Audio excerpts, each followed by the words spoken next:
This is the true story of my life.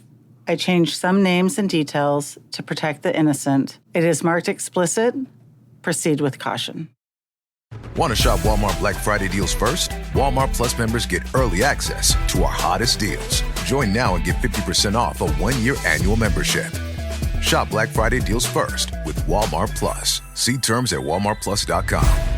For over 50 years, Burlington's legacy has been great deals on coats for all weather conditions. So before you're caught unprepared for the winter weather, head to Burlington for name brands, quality items, and surprising fits for every family member. Stock up on coats, sweaters, and accessories before the cold hits, so you can finally stop avoiding the elements and start living comfortably. Warm up at your nearest Burlington location less than 1 mile away. Burlington. Deals, brands, wow.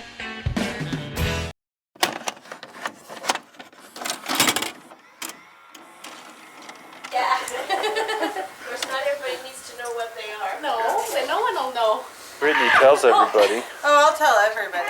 I got to come up with a way to summarize my life in like 5 words.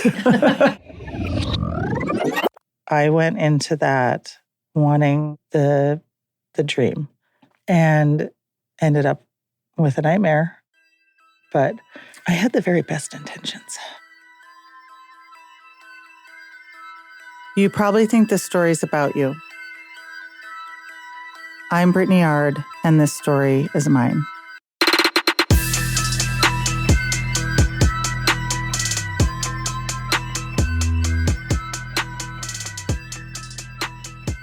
I had been swiping and matching and going on first dates sort of all of June. Navigating dating apps can be challenging, constantly dodging the scammers and the catfishers and the guys trying to sell me Bitcoin. Kanon's profile came up 3 different times.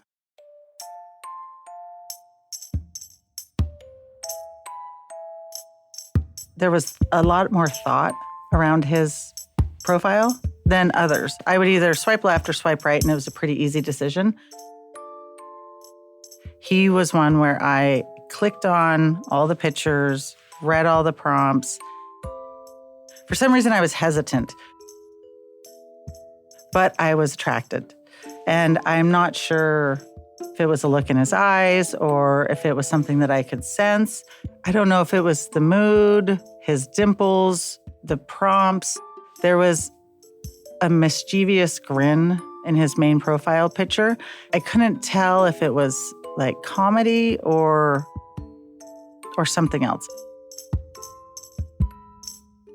Something about that 4th time that I saw him come through, I was like, okay, fuck it. So I swiped right. We went on a date within 2 days of matching. And I, at the time, was doing a walk for all my first dates. Kanon lived in Tacoma, and I was in Seattle. I ended up going down to Tacoma to meet him because my best friend lives down there. And I was like, we'll go on a walk and then I can meet my best friend for dinner. You know, sort of kill 2 birds with 1 stone. Every time I go on a date, I have to send her screenshots and like, this is the guy I'm seeing. This is where we're meeting. I will check in with you, you know, in an hour. If not, like, come rescue me. I actually got there early so that I could check out and see him arriving. Within 30 seconds of me hitting that curb, he was behind me, tapping me on my shoulder. I turned around and he said, "Can I interest you in some Bitcoin?" Mischievous smile, dimples, and he went in for a hug. He is this gorgeous man that has so much charisma, very attractive. He smelled amazing. I don't know what he did to my olfactory senses. So he's a dad, and his son plays football. I have that connection with him. My second youngest is a football player, and so we had talked about how you navigate teens in athletic sports, especially when they're trying to go to college for football. He had played football in college, and he got kicked off the team, and then he joined the Marines. He had left the military at 16 years to come home and take care of his son. So we were about halfway through our walk, and I usually like to ask people that have kids what the relationship is with the exes, because it's either crazy or not crazy. His ex-wife died by suicide and had been an addict. That's why he was so involved in his son's life at this time, because after she passed, he came in and took on that role of, mother and father.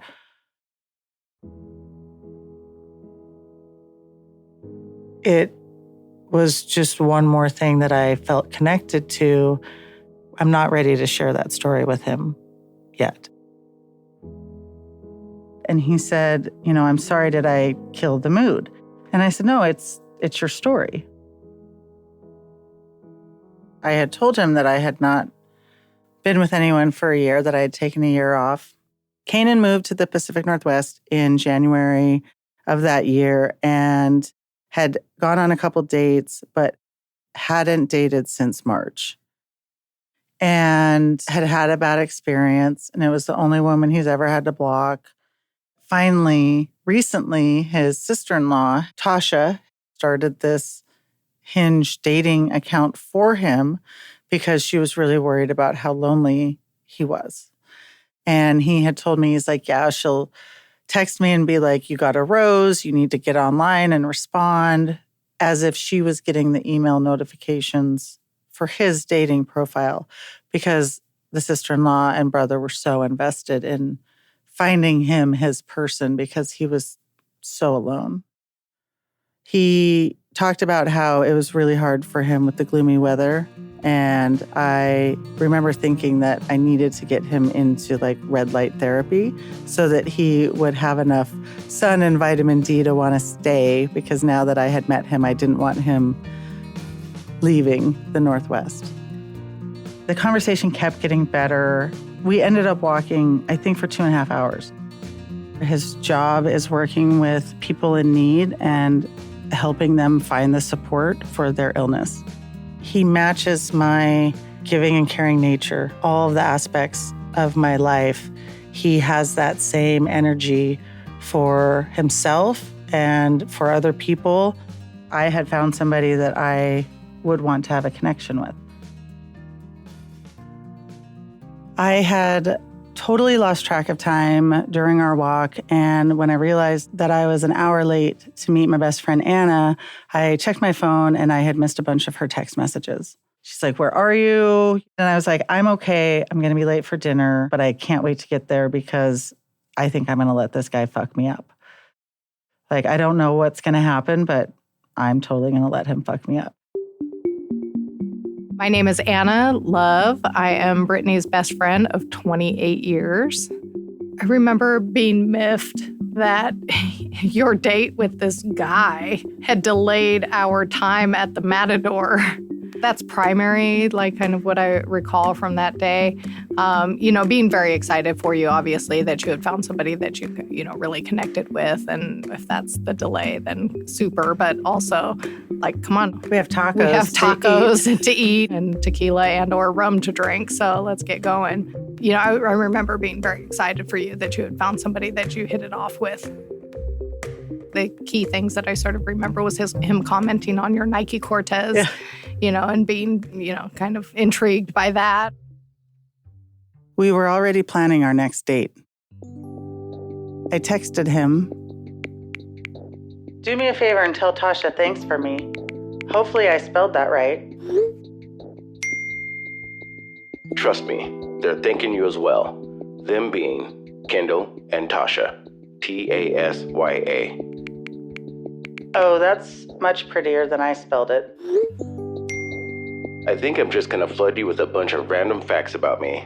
Oh, speaking of which, fun fact number 1. All of my bakeware and Tupperware are the results of me not returning it to the original owners. What do you want to know about me? Or is lasagna the whole goal? It's really important for me to ensure you're comfortable leaving your lasagna pan with me for a few weeks. A few weeks? Red flag.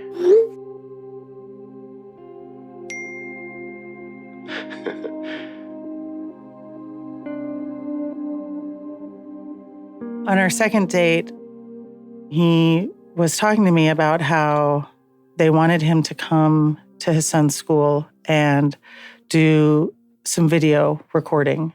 It was National Suicide Prevention Month. And because his son's mom had died by suicide, they wanted him to come and sort of tell this story. And he had talked about how he didn't want to go and do it because he felt like he wasn't a good parent for the first part of his son's life because he was in the military and always gone. And then he didn't really step into a full parenting role until his son's mom passed. And that's when he stepped in and sort of focused on his son and being the father that he kind of always wanted to be. As we were talking about this, I told him that it sounded like imposter syndrome. Like, do you feel like an imposter coming in, being this amazing dad now, and like you don't deserve to have that recognition because you weren't there in the beginning? And he was like, that's exactly what it feels like. Like, I don't want to bring attention to myself because I feel like an imposter.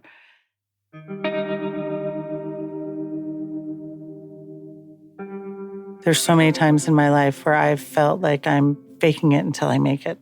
Like I don't really know what I'm doing, but I just keep trying or I just keep pushing through. And there are times when I feel like an imposter, like I'm not meant to be in a situation. And so I actually didn't tell him any of that. I just let him tell his story.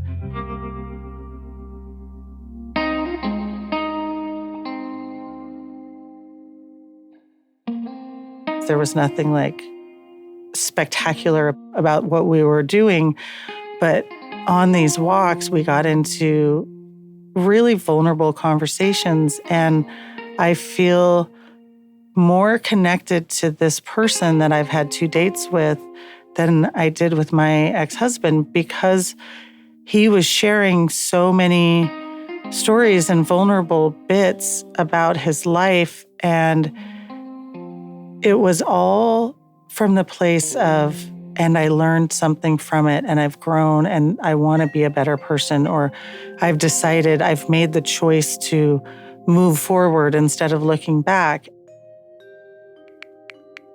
Were you ever, or are you, a cheater? I wasn't a cheater, but I was a guy who used the fast tempo of the military to not ever get into anything serious. Now, here I am at 40, and I haven't had those type of experiences, which sucks. I perfected keeping people away. And now that I wouldn't mind the closeness, I don't know what that even looks like. So I stumble awkwardly through it and learn not to press it. It'll happen when it's supposed to. Thank you for being open and willing to share with me. I don't cheat. It's a huge value of mine. I am loyal to fault at times. I've sacrificed a lot of me in the past to keep another person going.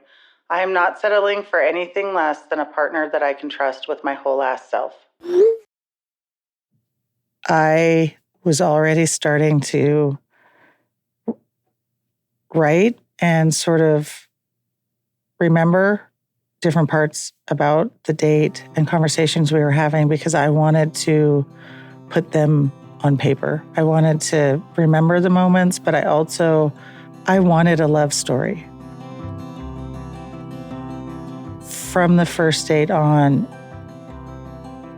I was falling in love with that love story, and I wanted to share it.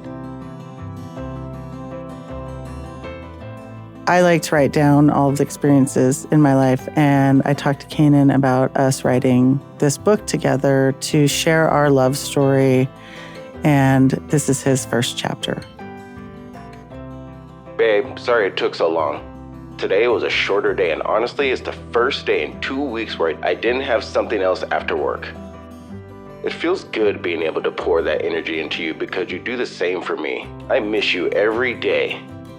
Enjoy, and don't judge my writing. Fireworks, sparklers, explosions near and far. These are common to the celebration of the 4th of July, but it's not even sundown, and she's star-spangled bannering my shit. He grinned and skipped across the street. He was headed for the second date with her in a span of a few days. Things are escalating quickly, and he's here for it. She was unlike anyone he's ever met. Seductive, mysterious, assertive, passionate, but tranquil, all wrapped into one person. What kind of Pacific Northwest sorcery is this? She's aware, she's educated, she's funny, she's here as he sneaks up behind her while she glares out at the sound. As they stepped off in pursuit of a magical conversation over another 10,000 steps. Damn, I want to co-parent a plant with this woman. Play it cool. We both spot an empty bench facing our version of the Mona Lisa. Yeah, you guessed it. Water. We sat quietly as she started to dump it all, and I mean all. The hesitations in her voice hovered over him like a cumulus cloud, or whichever one brings those torrential downpours. 2.5 hours passed by so quickly. He walked her to her vehicle like a gentleman should. Another skipped heartbeat. Of course, she reversed into the parking stall. Who is this woman? They start making out again without a care in the world of who's around. They both jumped and shuffled quickly, as unknowingly the impromptu makeout session blocked the adjacent car from leaving. They both giggled, and without hesitation in a soft voice, she said, "Oops, sorry, this is dating at 40. They laughed, and he dived in once more for a departing kiss on her freckles. Yes, we are definitely going to co-parent a plant, he thought as he drove away. So I have freckles everywhere. From sort of the beginning, he just started calling me Freckles. And so many times in text messages, it was always Freckles this or can't wait to kiss all your freckles. When somebody just calls you baby or babe or whatever, it's adorable, but it's very generic. And so for Kanon to say goodnight freckles, it hit because that's what I look like. Kanon had an incredible way of making me feel comfortable in my skin. There were no insecurities that I had with myself when I was with him. It didn't matter that I had had kids or that maybe my body wasn't perfect. There was no shame that I carried in myself when I was with him. I want to take a minute and talk about hormone harmony. It isn't just for menopause, even though I was thrown into that last year. Finding a product that helps regulate my symptoms has been so crucial. Whether it's hot flashes, night sweats, or those racing thoughts and low moods, I've been able to use Hormone Harmony to help me feel like myself again. This isn't just a product for somebody that's going through menopause. It can help you at any stage in your life to help maintain optimal hormone levels. I also love Happy Mammoth's Complete Gut Repair. With the Complete Gut Repair, when I'm traveling, I can make sure that I continue to feel like myself, even with the time zone changes and dysregulation to my sleep. For a limited time, you can get 15% off your entire first order at happymammoth.com. using the code YouProbably at checkout. That's happymammoth.com with the code YouProbably. Meaningless stuff. Why do we gift so much meaningless stuff? Tired of generic gifts and hollow trends? Shutterfly allows you to create meaningful photo gifts for your family and friends. Whether it's a cozy fleece blanket for grandma, a stunning canvas print for mom, or a mug to make dad smile. Enjoy 40% off with code MAKE40 at Shutterfly.com and make something meaningful this year. See site for more details. Looking for a pickup truck to get just about anything done? Look no further. The Chevy Silverado EV isn't just the most powerful Silverado ever, with next-level towing capability and technology. It also offers game-changing versatility with the available multi-flex midgate and tailgate, which means Silverado EV helps you carry large, bulky, and oddly shaped items up to nearly 11 feet in length. Chevrolet. Together, let's drive. Visit Chevrolet.com to learn more. I had decided to introduce Kanon to my friends and my daughter, Brianna. We had decided to go to this concert. It felt like the right time to see if he could handle the group. During the concert, it was all outdoor. We were on large picnic benches, and Kanon and I were on the same side. I don't normally bring guys I'm dating around in the friendship circle unless I think that they can survive. All of us, and a lot of it is that we have all been friends for over 20 years. Here's what my best friend Anna thought. Well, I went in expecting to get initial impressions, and I, sort of tasked Francisco with his gathering of information because he's a pretty good judge of character and also loves you very much and wants to see the best for you. Francisco is another longtime friend of mine. So I came in I just wanted to sort of gauge if he thought you were as amazing as we all think you are. And, and if he then deserved to be in your presence. He's very handsome, very good looking guy, presents really well. And I thought, how amazing for my best friend to find somebody that she finds so physically attractive and mentally attractive and emotionally attractive. He was very intrigued by you asking me questions about, what it was that he needed to do to remain in your good graces. And I basically told him, she's amazing and you're right for wanting to stay in her good graces. I was sitting in between his legs and he had his arms around me the entire time. Other than a couple trips to the bathroom, we were sitting together on the picnic bench, smushed together with his arms around me. I had passed him a note. A lot of it was him whispering in my ear. Here's Brianna. I am Brittany's first and most important daughter. Well, only daughter, I guess. So I'll take that. So you met him essentially on our fourth date. It was one of the first times I'd seen you be more touchy-feely with someone, both orally in public or in front of me. I feel like our family's not a huge PDA family, really, in general, kind of at any level. That's just not happening.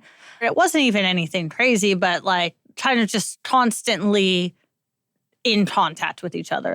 You were leaning on him a lot or arms around, giddly laugh, cutesy eyes. It was definitely the first time that I'd seen kind of more of the physical contact in public. But to really be out at a bar and kind of see you doing that was the biggest thing that I noticed.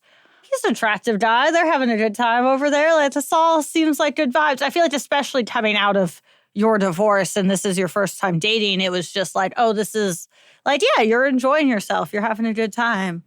I might have then, I was gone and smoked a lot that day. So there was some of that day just a little fuzzy for me.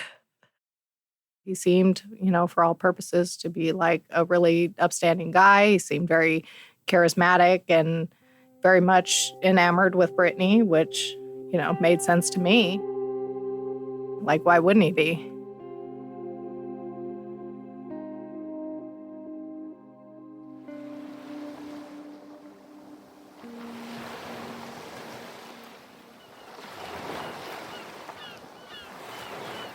My beach house is my happy place. We decided to go out for the weekend.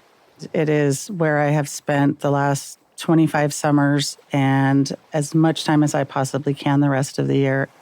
It is just this beautiful saltwater canal that is lined with beach houses and fresh oysters and clams. I went out the day before, and he came out after work on Friday, and we spent the weekend out there. We had made plans to go to the drive-in because he had never been. I did the whole back of the truck, mattress, snacks and blankets and, all of that stuff. Can't afford to make exceptions. Once word leaks out that a pirate has gone soft, people begin to disobey you, and then it's nothing but work, work, work all the time. You mock my pain. Life is pain, I'm pretty sure I fell asleep because it's so cozy and comfortable to be in the back of a truck, cuddled up to this amazing man. I said, please. Please, I need to live. It was the please that caught my memory. I asked him what was so important for him here. True love, he replied.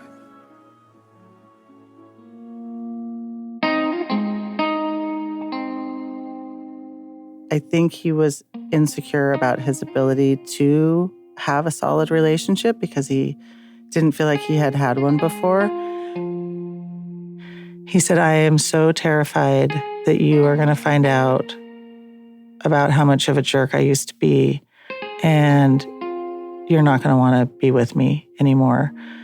He said, I've worked so hard to not be that person anymore. There was a story where he met a woman at a bar and took her back to his brother's house, trying to pass off his brother's house as his own. But the woman actually knew his sister-in-law. So she knew that it wasn't his house, but he still hooked up with her. When he looked me in the eyes and I could see the fear of rejection, or maybe not seeing him for who he was today, I told him that I am with who he is now, that, you know, what's happened in the past doesn't matter. And the man that I want to be with is the one that is standing in front of me now. We both felt like we had finally found the person that we wanted to be with, and that we were in places in our lives where we were able to be open and vulnerable with each other and really get rid of the bullshit that came with our past lives and the baggage, and just focus on who we were to each other in that moment moving forward. Out at the beach house, I had recently purchased the property across the street, and it was a lot of acreage. And my intent was to create an event space and sort of this campground area. After we had gone there, he always talked about being my park ranger, that he wanted a little booth at the front and he would just sit in there and, you know, he was going to be my park ranger. So Kanon and I grew so close in 5 months, and I couldn't believe that we had spent almost a half a year together. We were talking about all of the things that we were going to do when football season stopped and we had more time. I got tickets to LA for Brianna, Anna, and I, and decided that Kanon should come and meet more of my family, spend time with us so that he could feel comfortable stepping into this role as my new park ranger. We got on the plane. Ladies and gentlemen, this is your captain, and I'd like He reached into his carry-on bag and pulled out this book that he gave to me. And this book was cartoon characters of him and I on the dates and adventures that we had been on over the last 5 months. On one of the pages, it was a picture of me and him lying in bed, and he said, I love how romantic you are. You're everything I ever dreamt of. And my response was, well, let's just hope we're really not heavily medicated in an insane asylum. I had made that comment one time in bed. The very last page of the book was, this book lists just a few of the reasons why I didn't sell you Bitcoin. I can't wait to spend my life discovering more and more reasons to love you. Here's how my best friend Anna described it. I think that anybody putting forth the type of effort that you put forth into a relationship, because you make everybody feel very special. So I think for you that book was like somebody is putting forth the effort into me that I put into everybody else. It's such a simple thing, a moment at some point 3 weeks before to plan it and to do it. So that was the start of our trip, which was amazing. And then the show, we had a great time at the show. What was it like traveling with us and that whole experience? That experience, it was pretty awesome. I finally got to spend some time with him and actually engage and find out who he was. He talked about his career path, which I found to be very impressive. It was like really amazing what he, the work that he was doing and why he was doing it. So I think that the initial questions started to arise when your cousin Greg started asking questions at dinner. And we're at this great spot in Manhattan Beach where you just sort of order small dishes. We had like 20 different overabundance dishes. When Greg is ordering. Yes. That's what's going to happen. Greg is my dad's age. They're cousins. I frequently go to LA just to stay for a couple days at his place, and we go to dinner and we spend a lot of time together talking. His opinion matters so much on who I connect with and who I bring around, especially after the 2 failed marriages. We were at one of those long tables with bench-like seating, and Greg, Brianna, and Anna were on one side, and Kanon and I were on the other. As we usually did, we were sitting as close as we could to each other, thigh to thigh. And he had his phone in his pocket, and it was vibrating constantly. Notifications, just constantly. And I understand being polite and not pulling your phone out at dinner and like whatever, but we have children. And when your phone goes off nonstop, like you check at some point.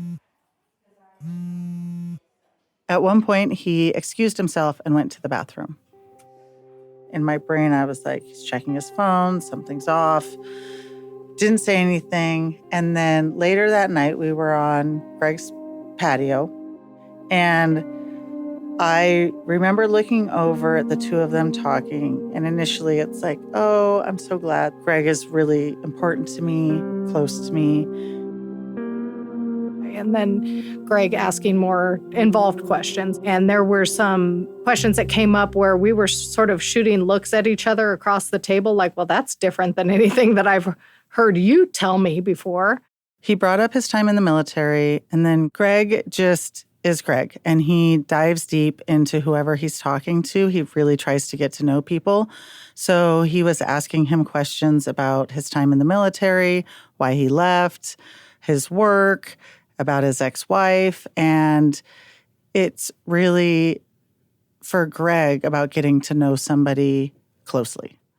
Kanon fell into that conversation so comfortably with Greg that we ended up talking for a couple hours that night. My daughter, Bree, remembered the details. And it got into more of the specifics of her dying and the drug abuse. And Greg was doing the like, oh, if this is too much. It was getting into like some pretty like intense details about like going through addiction and having to deal with that and deal with that with his son around her addiction. I mean, there was it was a long time that we were talking about it. They were descriptive stories. Like there was a lot of depth to it. I mean, I think we were in the living room talking for like another hour or two after dinner. And I remember feeling like it was heavy and feeling like it was intense. I think I was jumping in and talked to Greg about it too, because I mean, that's why my relationship ended previously, was drug abuse and use and kind of things around that. So I remember us getting to really a deep kind of personal level about those issues. The story that Kanon was telling in that moment was not the same story that I had heard before.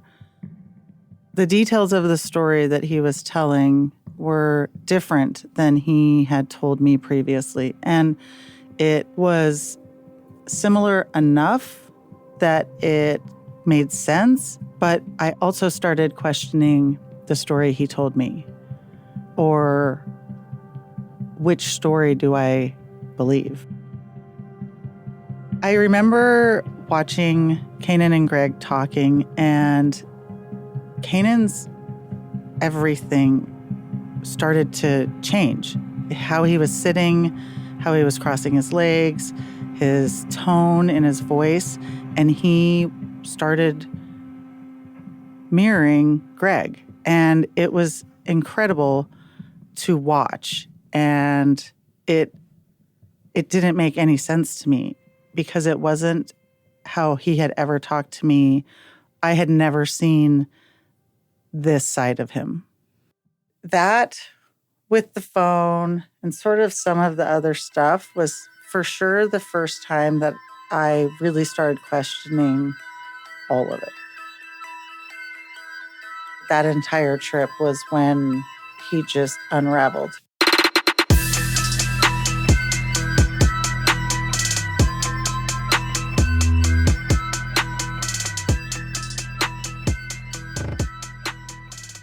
You probably think The Stories About You is a production of Large Media. That's LARJ Media. Our executive producer is Brittani Ard. Our showrunner is Sid Gladue. Creative direction by Tina Knoll. Our associate producer is Kareen Kiltow. Sound engineering by Chris Young and Sean Simmons. Graphic design by Nigella Sharma. Opening theme by Youth Star and Miscellaneous. If you want to know more about Britt, follow her on social media. You can find her at brittani.ard on all platforms. If you like what we're doing, don't forget to hit that follow button wherever you're listening to this podcast right now. And also, give us a rate or review on Apple Podcast or Spotify.